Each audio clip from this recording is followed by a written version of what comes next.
আসাম রাজ্যের গৌহাটিতে ডক্টর স্বপন দত্ত বাউলকে পশ্চিমবঙ্গ রাজ্যের গর্ব সম্মানে ভূষিত করা হয়। এই সম্মান দেন human rights protection forum Guwahati Paltan বাজারের প্রেক্ষাগৃহে। পুরস্কার পেয়ে আনন্দে মাতোয়ারা হয়ে উৎসাহিত হয়ে রাষ্ট্রপতির শিল্পী ডক্টর স্বপন দত্ত বাউল কুসংস্কার কুপ্রথা মুক্ত দেশ গড়ার লক্ষ্যে বাউল গানে বার্তা দেন গৌহাটি ও কামাখ্যায়।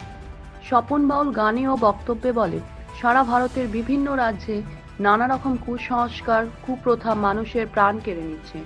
দেশের সরকারকে কুসংস্কার কুপ্রথা বন্ধ করতে কঠিন আইন প্রণয়ন করতে হবে এবং সব রাজ্যের জনগণকে সবসময় সচেতন করতে হবে। কুসংস্কার কুপ্রথা বন্ধ না হলে দেশের সার্বিক উন্নয়ন বন্ধ হবে।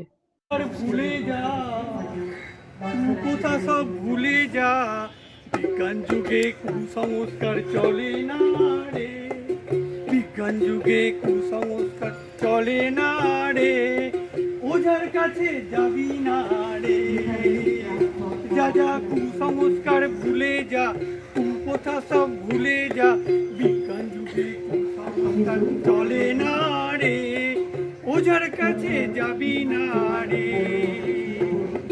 ভারতবাসী আর জনগণ তোমাদের সচেতন হতে হবে, কুসংস্কার কুপ্রথা ভুলে কুসংস্কার কুপ্রথা মুক্ত ভারতবর্ষ গড়তে হবে রে।